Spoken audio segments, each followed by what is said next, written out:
Oke, baik. Apakah semua peserta sudah hadir ya? Sudah. Oke, sudah. Oke, baik. Sebenarnya mohon maaf semuanya mengganggu waktu istirahatnya dan terima kasih banyak juga sudah meluangkan waktu untuk bergabung pada rapat kita malam ini. Saya harap semua peserta bisa mampu fokus dan memperhatikan topik yang akan kita bahas karena topik ini bisa dibilang cukup penting dan darurat. Oke, baik. Mungkin Nadia bisa silahkan untuk menampilkan PPT yang akan kita bahas atau kita akan presentasikan. Baik, terima kasih banyak atas kesempatannya. Izinkan saya untuk memulai presentasi pada malam hari ini. Mari kita lihat di slide pertama, terdapat seorang mahasiswa di mana ia terlihat kesulitan menahan kantuknya selama berlangsungnya sebuah acara. Nah, oke, mohon perhatiannya mungkin ya semuanya karena ya tidak hanya di slide pertama saja. Silakan Nadia, next slide. Nah, di slide ini juga terdapat gambar di mana mahasiswa tertidur di kelas. Nah, oke, silakan next slide. Nah, di slide ketiga ini, menurut kalian, apakah situasi ini tuh mencerminkan kondisi yang memang sering terjadi sih di sekitar kita? Baik, Ken, ada yang raise hand, silahkan berpendapat. Menurut saya, kita tidak bisa menyalahkan orang yang tidur di kelas. Karena kita tidak tahu apakah mereka benar-benar tertidur karena emang sengaja nggak peduli, atau sengaja tidak ingin mendengarkan, atau bisa saja mereka memang tidak mampu untuk mempertahankan fokus mereka. Bahkan kita nggak tahu apakah mereka sebenarnya sedang menghadapi suatu permasalahan atau tidak.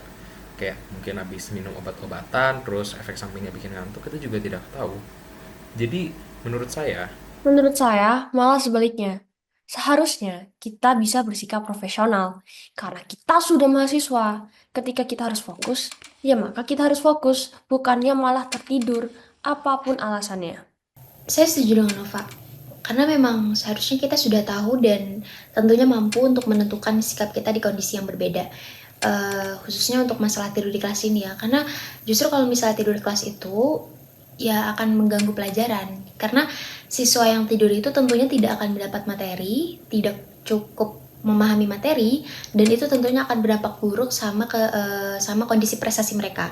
Jadi seharusnya tuh tidur memang di rumah, bukan di kelas. iya, memang benar bahwa sikap tidur di kelas itu maupun di acara-acara manapun tuh juga bukan tindakan yang profesional, itu merupakan tindakan yang tidak profesional malah. Namun, apakah kolega kita tahu apa yang menjadi penyebab dari kejadian yang ada di gambar? Selain itu, meskipun nantinya mahasiswa tidak tertidur, konsentrasi mereka juga akan terpecah dan juga tidak bisa fokus dalam mengikuti kegiatan. Bisa saja justru mereka tidur 5 menit lalu untuk 1 jam ke depan lebih fokus. Kita kan tidak tahu. Bisa saja. Matanya, di sini saya setuju dengan pendapat dari Ken karena menurut saya dengan tidur sebentar maka dapat membantu otak kita untuk reset kembali dari kelelahan sehingga tidak fokus belajar menjadi lebih fokus lagi dalam belajar. Kalau memang begitu alasannya. Tapi solusinya bukan tidur di kelas, tapi manajemen waktu. Sebagai mahasiswa, harusnya sudah belajar atur waktu supaya tidur cukup di malam hari. Oke, saya setuju soal manajemen waktu. Tapi kenyataannya banyak siswa yang stres dan tugas mereka bahkan menumpuk. Tidur sebentar di kelas bisa jadi solusi jangka pendek yang bisa mereka lakukan agar mereka nggak kelelahan total.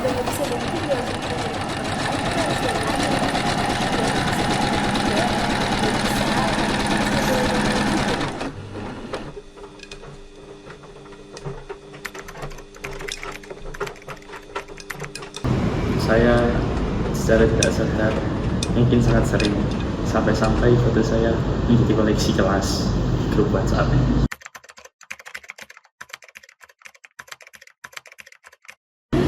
Kalau kelas biasa mungkin saya sangat susah menahan ngantuk dari mungkin nilainya 8. Sedangkan kalau skill atau praktikum saya tidak mungkin tidur.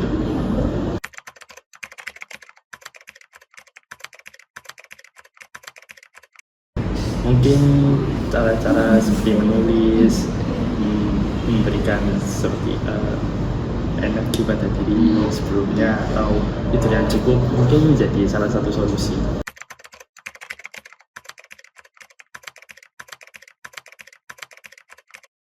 Ya, seperti yang saya bilang tadi, seperti skills itu karena saya aktif berdiskusi atau aktif berbicara, maka tidak akan terjadi hal seperti tidur.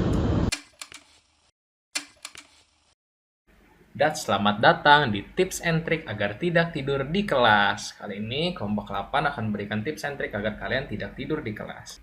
Yang pertama ada manajemen waktu. Membuat jadwal belajar yang fleksibel dan terstruktur agar mahasiswa tidak kelelahan. Lalu juga memberikan waktu istirahat singkat di tengah sesi pembelajaran untuk menghindari kejenuhan.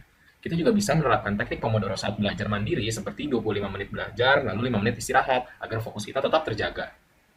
Selanjutnya ada sediakan permen dan air putih. Menyediakan permen dengan rasa mint atau kopi bisa membantu kita untuk meningkatkan konsentrasi. Lalu mengingatkan teman kita untuk membawa bekal air putih dan camilan sehat juga bisa untuk membuat mereka tidak tertidur di tengah kelas. Kita juga bisa beritahu teman kita tentang pentingnya menjaga kadar gula darah yang stabil untuk mencegah kantuk.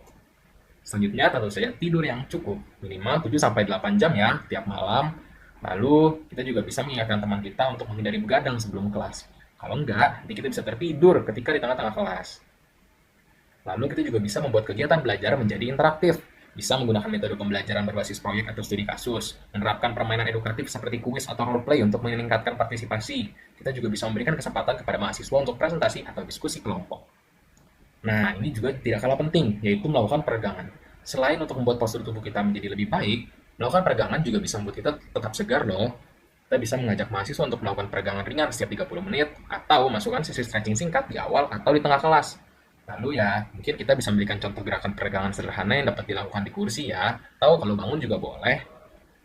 Selanjutnya tentu saja suasana kelas yang nyaman dan pencahayaan yang terang.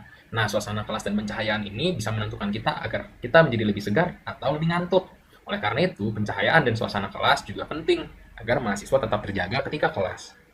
Itu saja dari kelompok kami. Terima kasih.